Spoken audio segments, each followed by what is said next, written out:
Yes, hello everyone. Welcome back to Football Talks and our one live show of the week, a Football Talk Roundup, the paper round where we go through all the tabloids, all the stories going around the Premier League, talking about the big guns and all the big transfer news and anything else that's actually going on.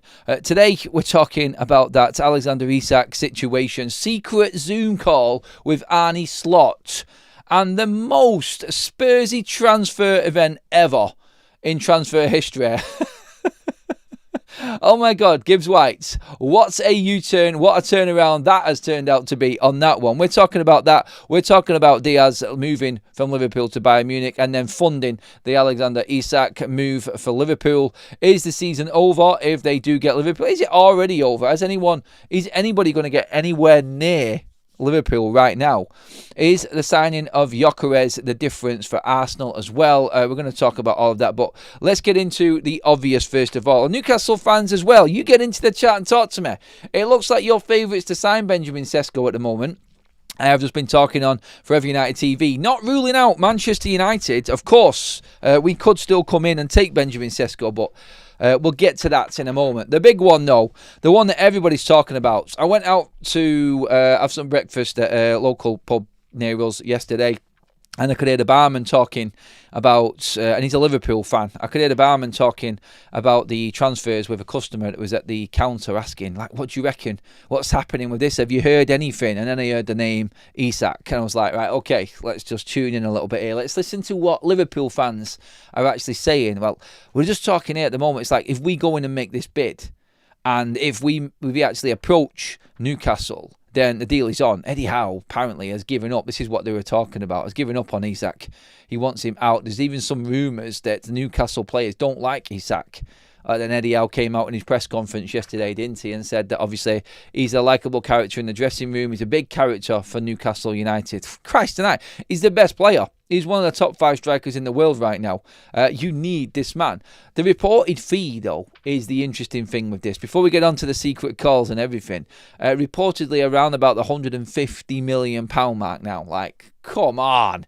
That is just... That's astronomical. Like, Florian Wirtz, can you sign two £100 million players in the same window? Well, Chelsea gave it a good go, didn't they? But, that would be...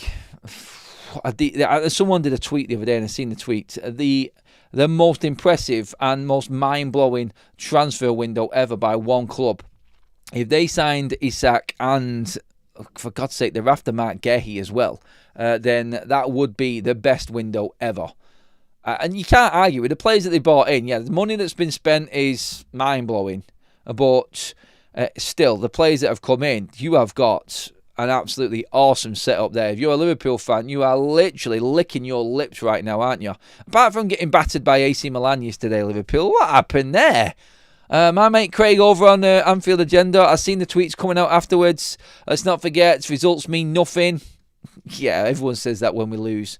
But they are right in a way, though, because pre-season counts for nothing. Liverpool will not give a shit. Sorry, swearing. I don't know why I'm swearing so early in the morning. Apologies, everyone.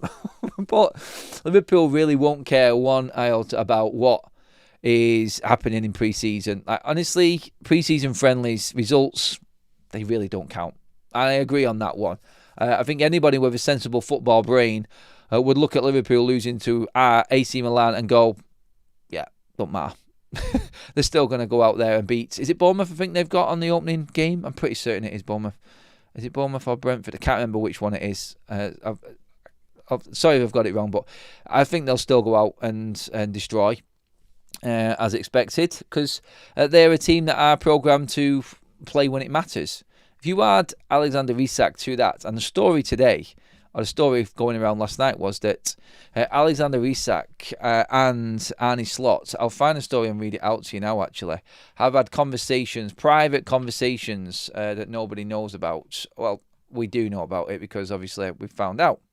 But ARNIE Slot has held a Zoom call with Alexander Isak on Friday, and it lasted 2 hours and 47 minutes. That from David Ornstein. How the hell does a Zoom call last nearly 3 hours? That is planning. But this is something that a lot of people have said about ARNIE Slot and how easy he is to talk to and how he approached moving into Liverpool. I tell you what, Liverpool struck gold with Arnie Slot, didn't they? But every single player has always said the same thing. Yeah, there may be certain people that fall out with managers. I think the story of Darwin Núñez last season at Liverpool was a prime example of that. It's like he just wasn't working hard enough for him. But he's one of the managers, it seems, looking in from the outside, and Liverpool fans will know a lot more about this, obviously, but he's one of the managers that just seems like he's really easy. He's approachable, he's really easy to talk to. And I'm looking at it and I'm going, how the hell, first of all, did David Ornstein find out exactly how long this call was? And what the hell are they talking about? But Arnie Slot is one of them meticulous. He's attention to detail. You can tell by the way he talks. A lot of managers are like this, by the way. It's not just Arnie Slot. But if he wants a man and he wants a player in, and the club are about to spend the money that's being rumoured to be going around, what it's going to take to get Isak in, then he's going to make sure that everything is right. And to hold a player's conversation, first of all, I'm not saying that all Premier League players' attention spans are low, but you get where I'm going with it. Like, to hold a player's attention for that long and keep him interested, like, I think there's a reason why it lasted so long. I think it's because Isak is fully sold on moving to Liverpool. I think that's where this is at now. So I am fully convinced that Liverpool will end up signing Alexander Isak. And I think all of this talk now what's going on, and for that to come from David Ornstein, I didn't even know that happened at all. And just reading that this morning was like, wow. That there pretty much tells me that he's sold and he wants that move to Liverpool. And now Newcastle have to obviously repair and use that money elsewhere. But yeah, a 2 hour, 47-minute secret Zoom call. Is that allowed?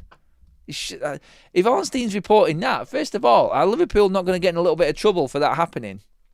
And I know where I'm going with it, don't you? It's like, seems a bit snide that from Liverpool, like going in behind Newcastle's backs. I mean, they're not bothered. Obviously, they've not done the dirty on Newcastle. They've gone and gazumped them for Ekitike already. But I tell you what, one thing as well, just thinking about this, like if you're Hugo Ekitike, you just made that move. Yeah, look at me, 80 million quid, the big cheese now at Liverpool, and then Isak is bought. You're like, I've just been bought for 80 million quid, and now I'm going to be sat on the bleeding bench because I'm sorry, if Isak walks through the door, he goes into that team. And then you're looking at, there is still that talk of Rodrigo still. Honestly, surely not. That would be pushing it too much. Liverpool are not going to go out and get Rodrigo, Isak and Gehi in what's left of this window. Don't let that happen, footballing gods and transfer gods. Please, that cannot happen, surely. For the rest of the league's sanity, for one, and obviously for a bit of competitiveness this season in the Premier League too. Because we do need to, actually look at having a spectacle. I think that's important. We need to actually have a bit of competition, don't we, in the Premier League? But look, hey, anything is possible. And I do actually think that Isak will sign for Liverpool now off the back of this news. Like everything that's been talked about so far has been that Isak is very, very keen on the move to Liverpool. All he wants is Liverpool. We've seen a report from Ben Jacobs talking the other day about it being wide of the mark that he's actually agreed terms with Liverpool already. He reportedly wants 300 grand a week. I'm sorry you're going to get that if you're moving from Newcastle at 25 with a goal scoring record and proven quality that he has got. You're going to get over 300 grand a week wages. It's an easy one to do. Like Liverpool's wage bill, wow, that's got to be right up there with Chelsea's this season with the players that they're bringing in.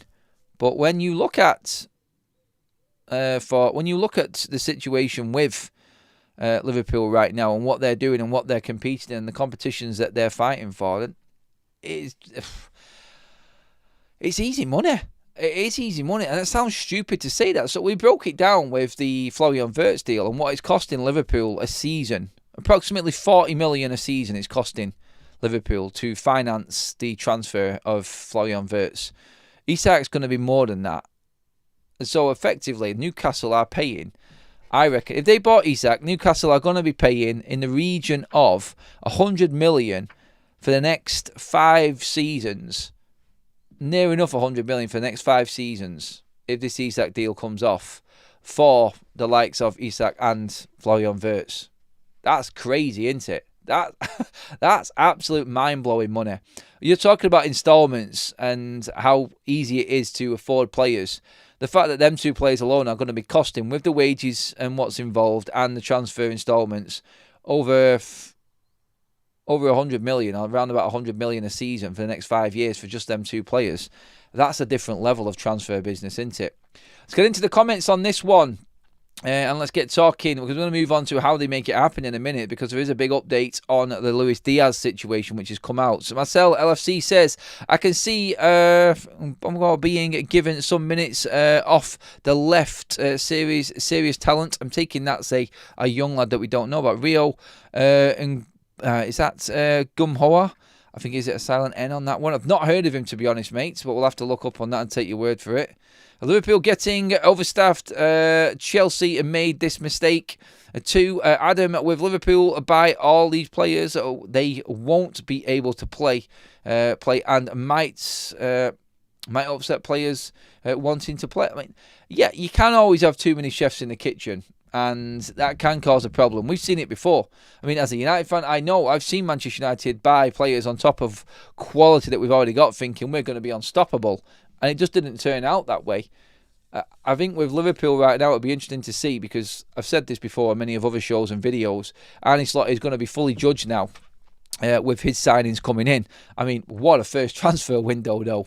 That, again, just shows you, doesn't it? Like, Liverpool backing a man that has been successful, having spent nothing, and now getting the world given to him. Let's go out and get that Champions League. Because if they get the Champions League, that means that they're guaranteed to be in that Club World Cup. And the Club World Cup could pay for one of them installments, like I've just said, for Wirtz and for Isak on their own. That's how big it could be. And so, yeah, there is a lot of money on offer to get up and get competing in these big competitions. That, I think, is where the gamble is made by a lot of Premier League clubs in spending a lot of money. Andrew says, Newcastle, we're always going to lose Isak if Liverpool wants him, and at the moment Liverpool can get virtually anyone they want. It seems a long time now since United were in that position. You can say that again, mate. You definitely can. Tom says, oh right, so he's talking to someone else again. There's having plenty of chats today, Tom, in the chats. Love it. Keep your conversations going, everybody. That's what this community is for. Get into them conversations. Please don't be abusive to anybody. Just keep it civil. That's what it's all about. So that's what we started this channel for as well, to bring other fans in also. Let's mix it up. Liverpool must be hot favourites this season, closely followed by Arsenal, City and Chelsea. Basically, top 4 already nailed on before kickoff. They've still got to make it work. They've still got to make it work. On paper, you look at the players and you would sort of argue that point easily, wouldn't you? You would. And it's, it's painful as opposition fans to actually say it, but it is what it is, isn't it? They are the best. They are the best. I also think this needs to be considered from the outside. It's getting ready to replace Salah's output over the next couple of years, so we're in a healthy shape when he eventually leaves. Yeah, that's a good point. It's recruitment within a good structure to look forward for when certain players aren't going to be there. Forward thinking is what it is. And that, I think, is a big thing in football that's forgotten about sometimes. Big players leave with no one really lined up. If Salah leaves now with all of these players coming in, and let's not forget, we've not even talked about the likes of Gakpo in this attack yet for Liverpool. He's a forgotten man all of a sudden. They have got quality already, Liverpool. They're the champions, for God's sake. And, yeah, it's scary to see what's coming in. It really is. In terms of the affordability of it and where Liverpool are at, the stories keep coming in regarding the situation with Luis Diaz. Obviously, this looks like it's going a long way into fixing the financial burden that it's going to cost for Liverpool to make these signings. Liverpool need to sell players.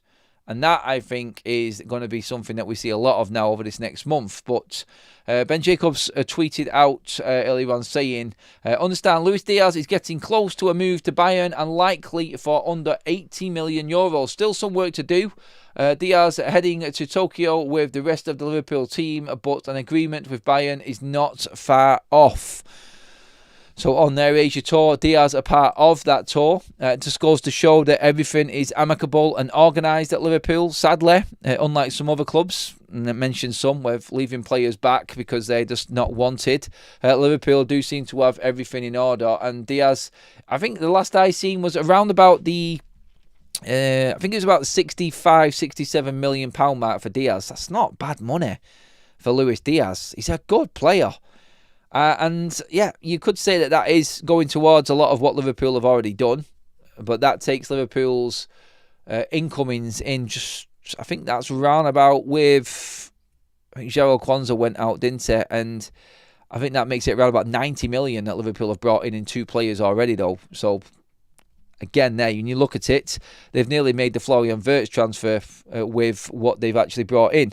If they end up selling the likes of Harvey Elliott and then obviously Núñez as well, you could be talking upwards of near 200 million back in the bank account for Liverpool by the time the window's done.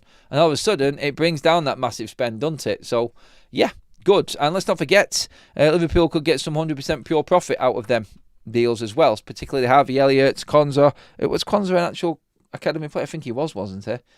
Sorry if I've got that wrong, but Liverpool fans correct me on that. But that would be 100% profit as well. So that goes a long way in PSR, in balancing the books also. So, yeah, could see that. Arsenal finally make that move and get Gyökeres over the line, but then completely kill it by putting out the most cringeworthy welcome video that I have ever seen. Who is that man sat at the goalpost talking about what's necessary in football? It was one of them. 10 seconds. What the actual is that? And off you go. That's what that was. Easy for an Arsenal fan to watch it, of course, and get carried away by it all. But if there was ever a reveal video for a player signing for a football club that matched where that club were and what that club stands for, it was the Gyökeres and Arsenal one. Good God. Like, what was that? Honestly, no, I'm sorry. Liverpool signed Florian Wirtz, big signing. You don't get any of this crap. Oh my God. That, I mean, my club have done this, and I cringe beyond cringing when they do things like this, football clubs. It really does. And yeah, this beats the piano series with Alexis Sanchez, hands down, doesn't it? Yes, Kwanzaa was an academy from Warrington. Yeah, so Kwanzaa, 100% profit. Harvey Elliott, 100% profit. This is where they make the PSR work. And that is exactly where this falls into place for Liverpool on this. Thank you, everyone in the chat. Tuckles there says as well, yes, it will be 2 expensive years for Liverpool, but then Salah and Virgil van Dijk's wages came off the books, which is 50 million a year. We are looking at 500 million out and 260 million in. That is some working out there on that one. That is some working out. But that's in a few years. It's not done yet. But 2 years down the line, I think Van Dijk and Salah are probably even bigger signings for Liverpool than the others coming in. Looking at it, you've got established players within that football club who are both leaders and role models to any new players coming in. Signing Van Dijk and Salah is probably bigger than any other signing that's coming through that door right now for Liverpool. Honestly, that's just me being honest. As a United fan, I understand the importance of deals like that. And players renewing contracts is just as big as players coming through the door at football clubs. And them two, with the others that are coming in, I think if them two didn't sign, Van Dijk and Salah, and the other players come in, Liverpool would still be weaker. And that's crazy to think, isn't it? Because you think with all the money that you've just spent and the players that are coming in, the quality that is coming in, I still don't think Liverpool would have been as strong. Keeping Salah and Van Dijk, that there is key to them other signings actually working, to be honest. So, yeah, that's how I see it anyway. But tell me I'm wrong. Get into the chat, everybody. Moving on to the Spurs episode and the most Spursy transfer situation and saga ever. Good God. Please give the video a like, by the way, everybody. Well over 600 in the room. Thank you so much. The show is growing and growing and growing, and the channel is moving. Hit that subscribe button as well, please, everybody. We're on the march. We've just passed over 6,000 subscribers. We're going to try and see if we can get to around about 10 by the end of this year, this calendar year. So please help out if you're loving the content and loving these live shows on a Sunday. And we may try and expand it and do some more live shows, but we do bring daily video updates also constantly all the time. So please do subscribe and let us know and get your comments in as well. Not just in the live chat, but after the show is finished also. But let's get them likes over 100 for the show, please, everybody. That's our target. Mixed Mitchell says, Virgil van Dijk and Salah was the biggest statements of intent. I don't think we sign Verts if they don't stay. It makes it more of an appealing prospect for players to come in if you've got big players there still. Anyway, moving on to Spurs. Morgan Gibbs White. What the hell went down with this one? This I'm just going to read this out now. This dropped onto my computer. Kaz sent me this the other day. It was like, and I was like, wait, what? I'm sorry. When a player's release clause is met, usually the scenario is that player then signs for that football club. But not for Spurs. Not for Spurs, no. And again, if you're a Spurs fan right now, you're thinking, my God, that Spursy tag is going to be absolutely slaughtered in the media and by rival fans right now. So this is what's happened. Morgan Gibbs White has signed a new contract at Nottingham Forest until 2028. Forest had been pushing to finalise since last week, as exclusively revealed Spurs move off. Evangelos Marinakis says that Morgan is a special player, not just in terms of talent, but character and mentality. He represents what we want at this football club to be. He represents what we want this football club to be. He is a winner, talented, ambitious, fearless, and proud. There was significant interest from various clubs, but we were determined to build our future with Morgan at the heart of it. That's Marinakis, the crazy owner. I say crazy, I say that lightly, but he does seem to be a character, doesn't he? Morgan Gibbs White has signed a new contract for Nottingham Forest. This deal was done, wasn't it? He was a Spurs player. What the hell happened? Oh, God. I honestly, I feel sorry for Spurs fans a little bit of this. I've got to laugh at them at the same time. But what are you thinking right now? What are you thinking right now as a Spurs fan when you see Morgan Gibbs White signing a new contract after you met his release clause? And we got the here we go.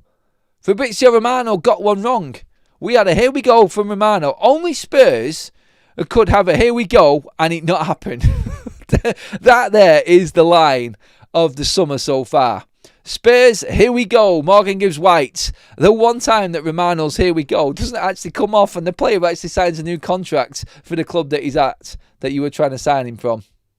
I feel for you, honestly. I hate you at the same time for what you did to my club last season, but in all football banter, this has got to be right up there. I mean,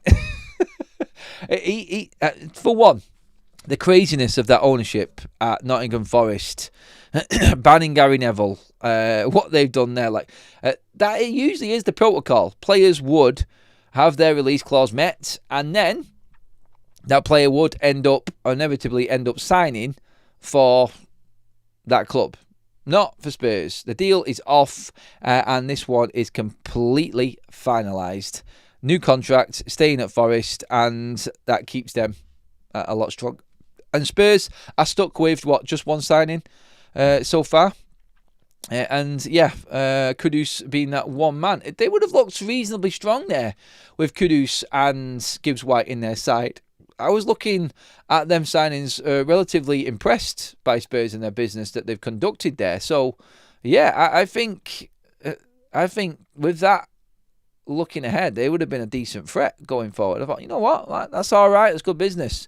But Thomas Frank and Spurs, by the way, Spurs, this one also came through, looking through the games and pre-season. We had a little bit of a laugh at Liverpool, didn't we? But like we said, pre-season really doesn't count for anything. But when you look at Thomas Frank, and what's happening with Spurs right now, and his start to his time at Spurs. Thomas Frank's Tottenham have failed to beat either Wickham or Luton. Thanks. Have they actually played Wickham or Luton? I've seen that there, like live scores come out. Has there been 2 games or something? I'm not even sure who Spurs have played, but I've just seen it pop up, like not being able to win in pre-season, not getting their targets that they want, even though they've got Champions League football. And this takes me into the Newcastle scenario. It's like, just because teams have got Champions League football, players are not fully convinced. Now, let's be honest. Spurs this season, and saying this as a complete neutral as well, looking in on them right now, and how they manage European football and Premier League football this season, shocking. Like, where they finished was appalling. They got through the back door. Didn't they? But they got Champions League. So you'd think, right, okay, an appealing attraction. Spurs, great stadium, great training facilities, and in the Champions League, everyone would want to go there. Newcastle the same, but it doesn't look that way, does it? It's a weird one right now, but you've got players that are actually thinking about the club and the future and looking past the one season, I think. And if you're looking at Spurs just because they've got Champions League football, then I think it's a huge mistake, because they're not going to be back in the Champions League next season. The only way Spurs can get Champions League football is by getting into the top 4, which looks nigh on impossible, and then getting, winning the Champions League. And that is even more impossible. So if you're a player looking at Spurs, yes, great that we've got Champions League football, but come on. Reality tells you that there's not a chance in hell that Spurs are going to get Champions League football next season. And I think this is happening with Newcastle as well. The Benjamin Sesko scenario. We've just been talking about this on Forever United TV as well. And Newcastle fans, get your thoughts in on this one. Can you convince Sesko to join you? Because Romano has said it's a massive week. Newcastle have got a contract on the table for Benjamin Sesko, and they're ready to go with it. United need to make their move this week. Otherwise, Newcastle may be able to convince Sesko to go to them. How is Sesko not convinced by Newcastle with Champions League football and going there? What isn't appealing at these Premier League football clubs for players to go? I think the structure of the Champions League and knowing how difficult the Premier League is, getting to the right club right now is big. And I'm not just saying this because of my club and United and everything like that, but players are actually thinking outside of the box now when it comes to what clubs they go to. They're not thinking of the obvious straight away and just going to that football club because they've got Champions League football. Newcastle are struggling to buy players in. What, Alanga? That's it. Spurs, Kudus, they've both got Champions League football, but they are still way behind other football clubs in this window. And it's not as straightforward and black and white, pardon upon Newcastle's case, to sign players just because of the competitions that you're playing in. It's a weird world, but again, I think there is a bit of common sense coming through here in a lot of football decisions that these players are making now. So, yeah, very, very interesting and very, I think, important looking at these deals, that these players are actually thinking like, Gibbs White wants to sign for Forest instead of Spurs. He's probably been convinced the way that I was talking there. Someone's probably told him that maybe you look at Spurs, Champions League football. But we have now got Europa League football because of that ruling with Crystal Palace dropping out into the conference and Forest taking their place. Good chance for Forest in that Europa League. A better competition. And maybe he's thinking, you know what, I've got a better chance of playing Europe this season at Forest and probably next season at Forest than Spurs have been in any European football at all next season, because I don't see Spurs making the top 6 and they've got no chance of winning the Champions League. Even the most hardened Spurs fans are probably pushing it a bit to say that Spurs are going to be in the Champions League again next season, or in Europe for that matter. Thomas Frank is a very good manager, way better than Postecoglou, but Spurs will be mid-table for the best, says Mr. Dacia Sandero. Adam Peeps, enjoy the show. I'm in listening only mode now. Catch you all tonight on FUTV. See you later, mate. Love that. Just finished watching United podcast. Your work rate is high. Thank you very much, mate. We are going to be going across to Big Up as well. The link is in the live chat right now. Everybody wants to continue to talk. We're going to review Manchester United's game from last night as well in pre-season, talk about a few other things, and you can come on and talk to me about anything. If you are not a United fan and you want to come on and have a chat about anything that's going on in the Premier League, I'm opening up big up to all opposition fans as well. If you want to come on and talk to me about how you see your team's chances going this season and what's happening in pre-season, anything to do in the transfer window with any other club, we're kickstarting that show live about 9:30 this morning. So straight after this show, everybody, the link is in the live chat there. It's completely free. So do make sure that you join us for that chat as well, and we can get you on. We're going to have a call in, and you come on and have a chat to me. We're going to have an extended show. So yeah, 3 shows in a row. A busy old morning for me, especially after staying up till about 2:30 last night watching Man United against West Ham. Thank God we won that game, by the way. But yeah, pretty tired. And I got the first game of the season for Winton Ladies, so out coaching the ladies later on as well. And then it's off to the pub to watch the England game. So I'm going to be doing a later FUTV show tonight, everybody. So anyone who is an FUTV fan, I should have mentioned it on the show earlier on, but the show is going to be probably around about 9 o'clock tonight. It's going to be a later one for us, unless I can squeeze something in. But yeah, we're going to watch the England final first of all. We may get something on after the final if it's done in time. But yeah, I'll keep you posted throughout the day on FUTV as to what is going on. But that is our show finished here right now on Football Talks, everyone. Check out the link on Big Up. Get across there, talk to me. If you're a Liverpool fan, Arsenal, Spurs, Newcastle, anything, come over and have a say over on FUTV on Big Up right now. There are things on that platform that we can do that we just can't do on YouTube. So we're going to move it across. We're going to have a call-in show there talking about everything that's going on with the breakdown of Manchester United's game and anything else that you want to come on and have a talk about. It's completely open, everybody. But get your comments in on this show in the comment section once the live is finished, everyone.